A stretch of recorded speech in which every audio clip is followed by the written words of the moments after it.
Before his death, after suffering a severe illness at the age of 80, the Buddha said to his disciples in his farewell address, "Therefore be lamps unto yourselves, be a refuge to yourselves, and do not rely on external help.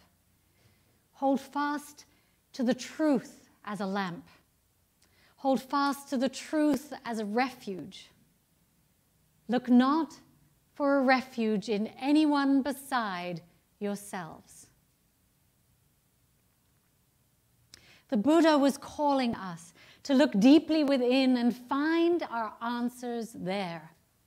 Answers aligned with our hearts, our bodies, and our minds that tell us how to live our lives. Indeed, many spiritual teachers tell us to listen within, to heed our inner truth, our inner knowing. But that can be difficult sometimes, can't it? I mean, I don't know about you, but I try to listen. Yet at times it can be a struggle to hear what my inner voice is actually saying. Anyone have that problem? Oh, good, I'm not alone. So we often end up looking beyond ourselves to experts, to teachers or friends, or to the wider culture to find answers. And when we can't hear our own truth, we become impressionable because we can't find our own lamp to guide us. Or perhaps society has overwhelmed us with its messages and norms, its billboards and news, and we've forgotten how to listen within and instead give greater credence to others. And this is how authoritarians or cult leaders establish their following. People give more weight to power or influential voices outside of themselves than they do to their own inner knowing. And don't we see that in our culture these days? But according to many major religions and psychologists, learning to find our answers within, from our deepest source of inner wisdom, rather than from the noise outside of ourselves, is one of the most important skills that we can cultivate. Theologian and writer Parker Palmer explores the various names for our deepest wisdom. Some call it listening to God. The Catholic priest Thomas Merton called it true self. Buddhists call it the original nature, or big self. Quakers call it the inner teacher, or the inner light. Hasidic Jews call it the spark of the divine. Humanists call it identity, or integrity. But no matter what we call it, or however we access it, listening to some form of deeper guidance allows us to create a life of wholeness and integrity. So how do we understand integrity, our monthly theme? I believe that integrity means aligning our actions with our values. Or as one of the founders of Unitarianism, William Ellery Channing, said, "May your life preach more loudly than your lips." In other words, walk the talk. May our actions, who we are and what we do, be in alignment with what we say and feel within. And our centering song this month that we sang earlier, "May the life I lead speak for me," is another reminder to be in alignment with ourselves, to lead a life that is true to who we are. But who are we, really? Right? That's a big question. Are we a product of our families and culture's messages? Are we our personality? Or is there some kind of innate self that is deeper, wiser, and more in tune with the truth, as Buddha says? Or are we simply a form of life that is evolving and ever transforming? Or are we some aspect of the divine reflecting back on itself? This is a fundamental question of life, isn't it? But it's hard to answer. So I encourage you to explore the answer that most resonates for you deep within. I recently heard a story about a business professor at Oregon State University who was raised Mormon. Chad Murphy was known in his community as a kind, quiet, and committed family man, a pillar of society. Yet one day, riding a train, he started doodling, and a different self began emerging. From a part of himself that he didn't know at all, he began creating cartoons that were irreverent and rather risque, that dispensed knowledge under the pseudonym Lord Birthday.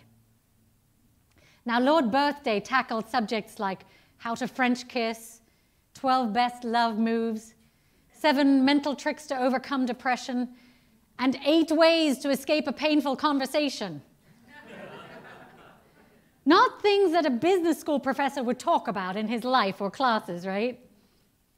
So he posted the cartoons on Instagram under a pseudonym and quickly started getting a cult following.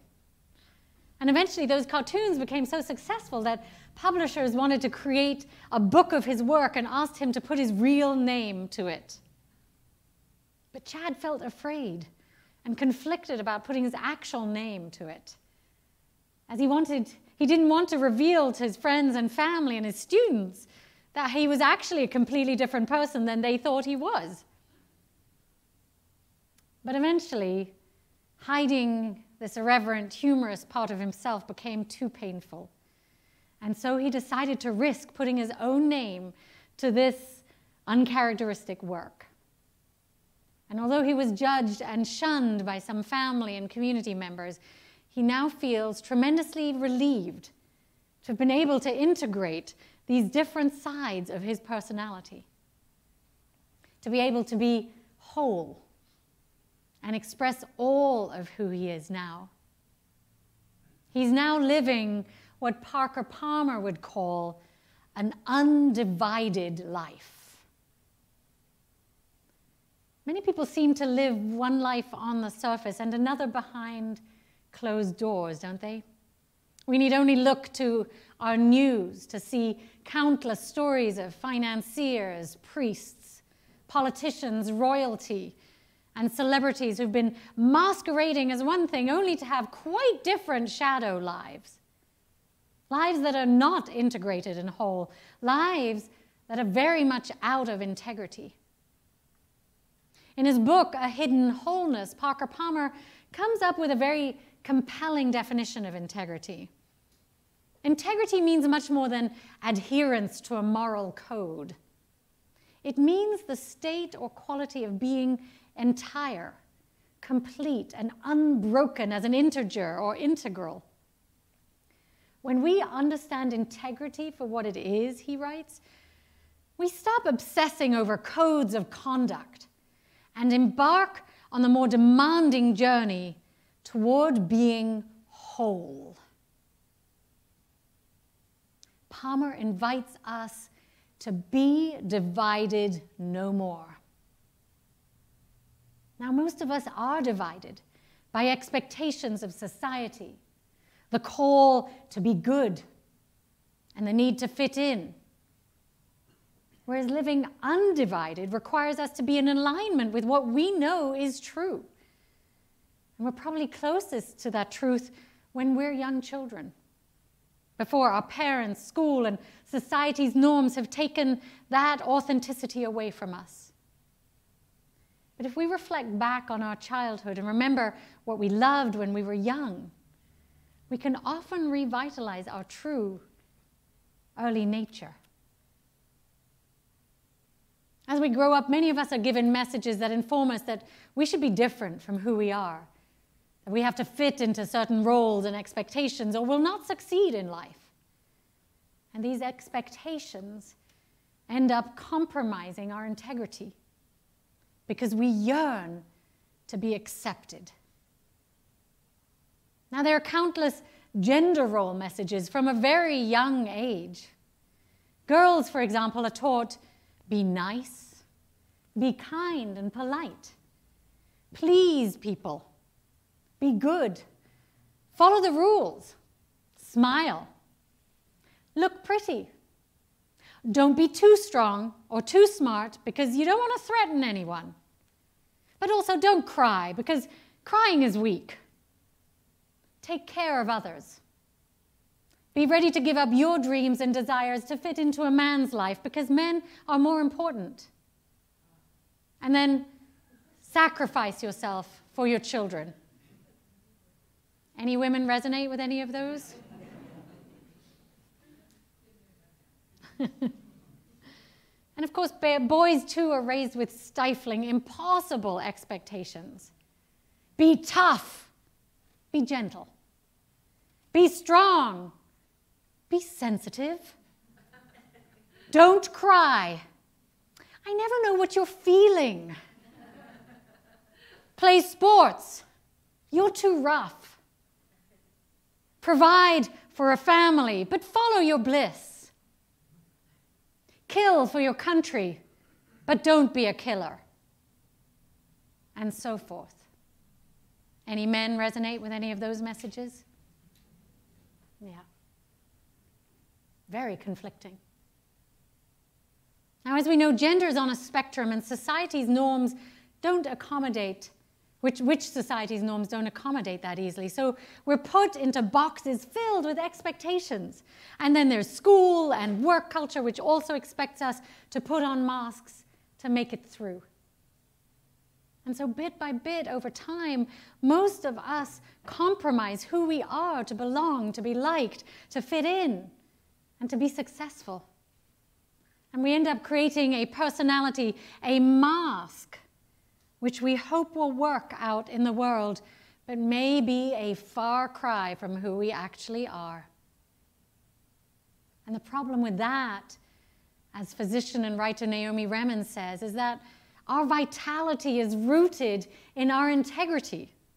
When we do not live in one piece, our life force becomes divided, and we get sick and we suffer.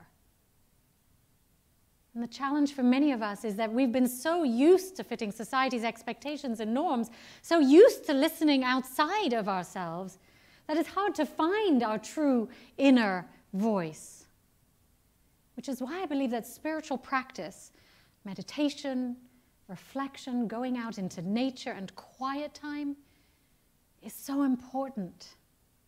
It's a way to reconnect with our inner plane, our true nature.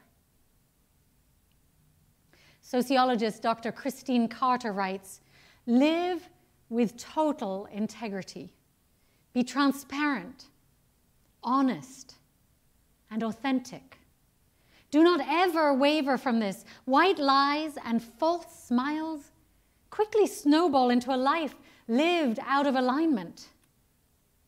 It's better to be yourself and risk having people not like you than to suffer the stress and tension that comes from pretending to be someone you're not, or professing to like something that you don't. I promise you, pretending will rob you of joy," she says. But being fully ourselves can also have its shadow side. It's not always good because it can end up being very self-serving. We can take integrity and self-reliance too far and disregard our impact on other people. The popular TV sitcom, The Good Place, cleverly alludes to this. People earn points or lose points depending on their behavior in life, and that allows them to either go to heaven, the good place, or hell, the bad place after death. Now, for those of you who don't want a spoiler alert, please close your ears, because I'm going to talk about season 3. Because in season 3, we learn that no one has made it into heaven for ages, because of how complicated every action is these days. Each well-intended action has a multitude of unintended consequences down the chain, which makes it hard to discern whether indeed it was a good action. For example, a man gives his grandmother a dozen red roses, and she's delighted. But the roses he bought were through a cell phone made in a sweatshop, and were filled with toxic pesticides. And they were picked by exploited migrant workers, transported in a way that left a massive carbon footprint, and his money went to a racist billionaire CEO. So he's going to hell for buying his grandmother roses. So life is complicated. And every action has a chain of consequences. And I think it's really impossible to live with perfect integrity these days. So what does being a good person, a person of integrity, even mean these days? I think it's a combination of living a life that's true to who you are, to your inner wisdom and values, while taking into consideration the impact of your being authentically who you are in this world. We need to also consider the communities around us, the bigger picture. So it's a combination of authenticity and accountability. It's a combination of intention and impact. A combination of values and action. So to start the new year in a positive way, we're going to spend a little time figuring out what that looks like for each of us. What is a balanced, whole life of integrity for you? We're going to drop into our core selves, listen deeply within, and from that space of quiet introspection, we can hopefully hear what truly matters to us, what our real values are, and who we are at our core. And from there, we can discern what our unique, authentic contribution to this world might be. So on New Year's Day, I listened to Michael Moore's new podcast called Rumble. He invited all his guests to let him know what declarations they were committing to for the coming year. And there were many and varied declarations. Some had political declarations of working to get out the vote, or running for local office, or learning to listen to someone with opposing views. And others made commitments like planting a garden, or exercising regularly, or being nicer to their neighbor. So inspired by this idea, I want to invite us today into a practice of making declarations for 2020 that come from our deepest selves. Not resolutions, which we all break far too quickly. Not wishes, not even intentions, but declarations of how you will show up this year, based on your values, on your authenticity, and your integrity. And I'd like us to think about 4 different areas, about how you want to be in the personal realm, in the spiritual dimension, in the wider community, and with our planet. Franciscan friar and writer Richard Rohr says, when you get your who am I question right, all of your what should I do questions tend to take care of themselves. So I invite you now to close your eyes for a moment, if you feel comfortable, and take a deep breath, breathing down all the way into your hips if you can. Think back to when you were a child. Who were you then? What was important to you? What filled you with excitement and with joy? And then add to that the wisdom you've gleaned over your lifetime, the things you've learned about others, about life and struggle. What makes your heart break? What makes your heart sing?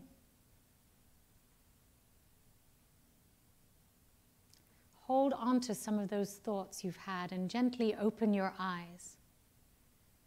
On the insert in your order of service, you'll see a list of values on one side and a space to write your declarations on the other. We're not going to write them right in this moment, but in a little while. Our integrity is based on aligning our actions with our values.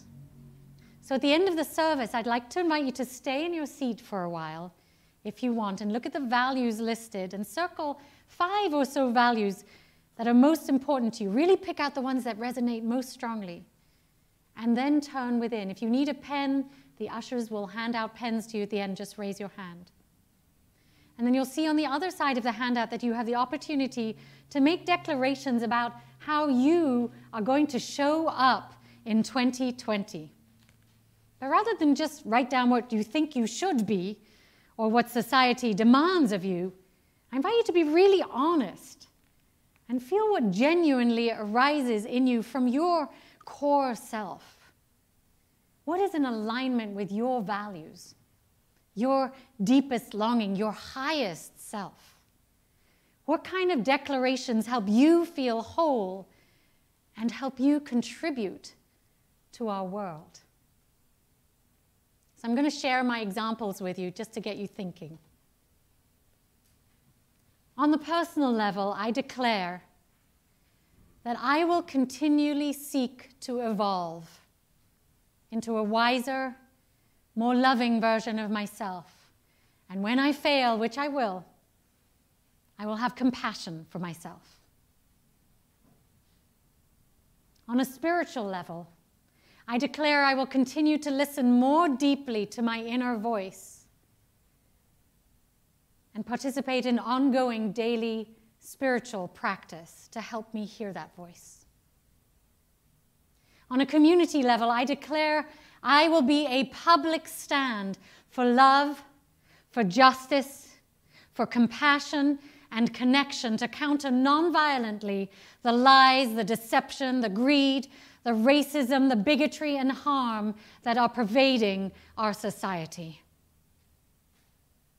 And finally, on a planetary level, I declare that I commit to treating our earth with the care and thoughtfulness with which I would treat someone I love and respect and to whom I am grateful.